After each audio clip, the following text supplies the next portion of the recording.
On today's show, grading the James Harden trade return package for the Philadelphia 76ers, and could they use some of the assets from that trade to pursue Zach Lavine or OG Anunoby further down the line? Plus, how has Nick Nurse changed things in Philadelphia stylistically to have them be both a top 5 defense and offense, one of the best teams in the NBA so far this season? It's all coming up right here at Locked On NBA. You are Locked On NBA, your daily NBA podcast. Part of the Locked On Podcast Network, your team every day. What's up and welcome to another edition of Locked On NBA, the biggest stories with the local experts. I'm your host, Jackson Gatlin, also host of Locked On Rockets right here on the Locked On Podcast Network, your team every day. Now, today's episode is brought to you by FanDuel.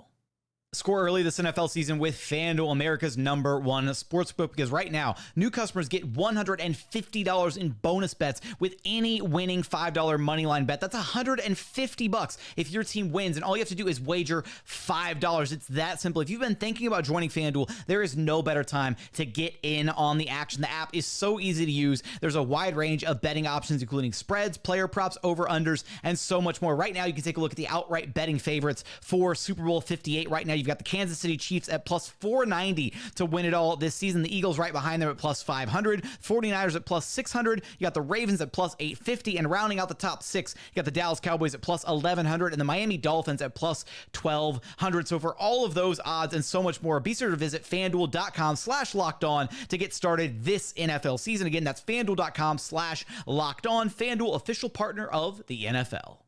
Joining us now is our newest host over at Locked On Sixers, John Mitchell. You can track down wherever you listen to your podcasts or on YouTube. Just search Locked On Sixers. And John, the 76ers, despite all the offseason drama, everything in the lead up to James Harden's departure, they finally make the trade happen. James Harden and PJ Tucker being moved to the Los Angeles Clippers. In return, the 76ers receiving Marcus Morris, Robert Covington, Nicolas Batum, KJ Martin, a 2026 and a 2028 first round draft pick, as well as a couple second rounders and a pick swap in return for James Harden and PJ Tucker. So initial thoughts on just how the 76ers kind of escaped this situation with what seems like on the surface a pretty decent return, all things considered, given their distinct lack of leverage, let's say, in these negotiations with James Harden demanding a trade. Yeah, Jack. First of all, thanks for having me on. Yeah, I think that this works out well for the 76ers. I mean, James Harden had already said that I'm not going to play for Daryl Morey. That was his line in the sand. And to be quite honest, a lot of people around here were like, you know what, when we saw you last year in Game 6 and 7 against the Boston Celtics, you averaged 11 points per game. You shot 26% from the floor against the Boston Celtics, and you lost Game 7 by about 30 points. So, I think they were glad to move on from Harden, because the feeling around here is that, with Harden, the Sixers get back to the second round. If you look at the Sixers now, Nick Nurse now has the latitude to coach players who are more so in his style. James Harden was as good as he is. I mean, he's a Hall of Famer, but he's a guy who just deflates the basketball. He gets down there, and I think you'll see that again when he goes to the Clippers. He pounds the ball, and there's no ball movement. And that was good in 2000, 2010, but it just no longer works in today's NBA. They like what they acquired. I think what they really like is the possibility to have $60 million plus in cap space this summer, because, you've constantly heard, Joel Embiid is going to wind up in New York. He's going to wind up anywhere. And he kind of lit the fuse when he said, I want to win a championship with the Sixers or somewhere else. So that's really, he's not mincing words. He's letting you know that you guys are on the clock. You guys got to get me some talent. You got to bring some talent in here. I actually think that after the trade, I think with, the addition of Kelly Oubre, I think now with Maxey not feeling like he has to defer to James Harden, because if you watched him last year, and I think that's what makes Maxey so good. He respects the game. He respects the people who are superstars and the legacy of players. But you could see that he was holding himself back last year to defer to Harden. So I think they're unbridled. And I didn't think there was going to be much excitement with the 76ers, but now I'm interested in seeing what they do. Maxi's really been sensational to start this season. Obviously, Joel Embiid looks like, the reigning MVP. He's been dominant, but Tyrese Maxey really stepping up his game a little bit, kind of a continuation from what we saw out of him last year. He's averaging 26, 5, and 7 basically so far through these first 5 games. And what's crazy is actually the Sixers have 4 guys who are averaging 20 or more points per contest right now between Embiid, Maxey, Oubre, and Tobias Harris. So it's almost like this version of the Sixers. I don't know if they maybe took a look at how they started their season. They're like, you know what? Just wait, we'll take the pieces from the Clippers, and now they've got some complementary pieces that maybe they can plug and play here with Covington, with KJ Martin. Who knows what's going to happen with Nicolas Batum with his whole I may want to retire situation going on now, seemingly out of nowhere. So whether or not he actually suits up and plays is kind of a different equation. But as it stands right now, John, one of the other rumors that we kind of heard, in the, I guess, aftermath of this is the interest maybe in the 76ers pursuing another big name, right, with some of the assets they got back from this James Harden trade, because this wasn't going to be the be all end all of the Harden deal, right? Daryl Morey wants to take these assets from this trade and go out and get another player to probably pair with Joel Embiid. And a couple of the names on the surface that have been mentioned, Zach Lavine, OG Anunoby. We know Chicago's that whole situation's messy, and then whether or not the Raptors want to be competitive this year, who knows? OG's been in rumors for a while. Give me some thoughts on those two guys and how each of them might fit in with this Sixers team, and if you have a preference between those two guys, to see the Sixers maybe pursue one of them. Yeah, I've always been a fan of Zach Lavine's, and Anunoby is, he's a big guy who can shoot the three. He's more he's more athletic than anybody along the front line, other than perhaps Joel Embiid.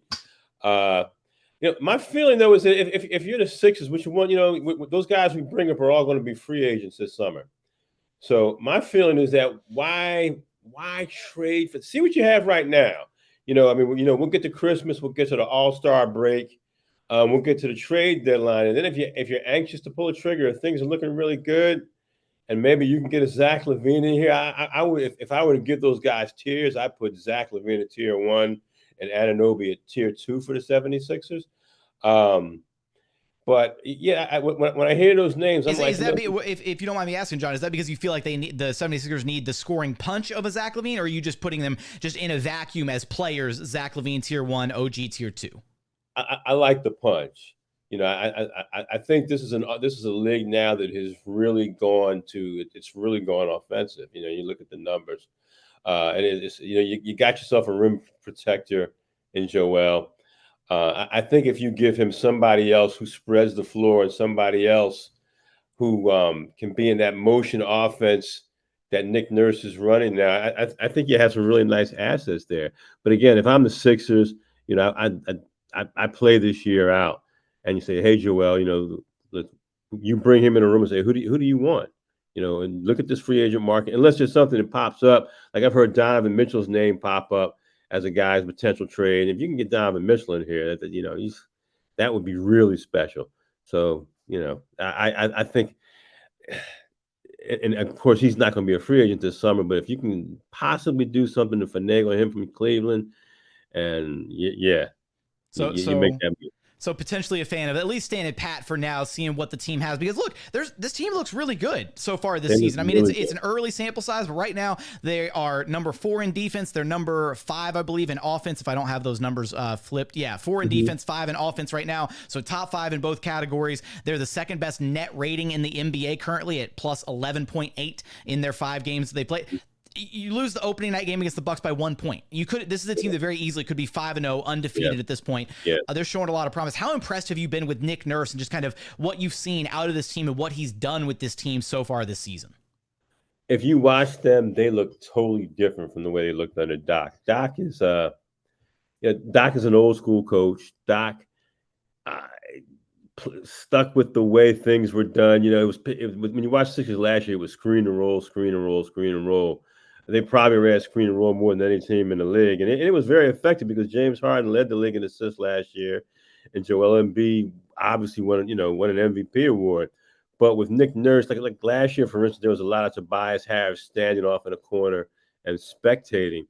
Now you got the guys averaging 20 points. He's shooting 60% from the field.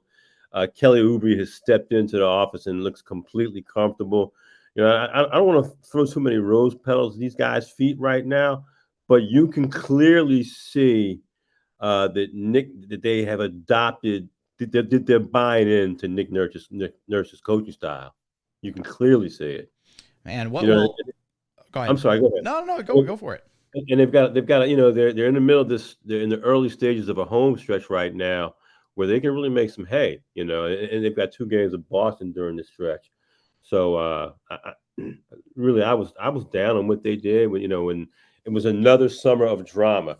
Ben Simmons 1 year summer, James Harden the next. It's like what there's a catastrophe every summer with this organization, and they've navigated to, like you said, they're 4-1.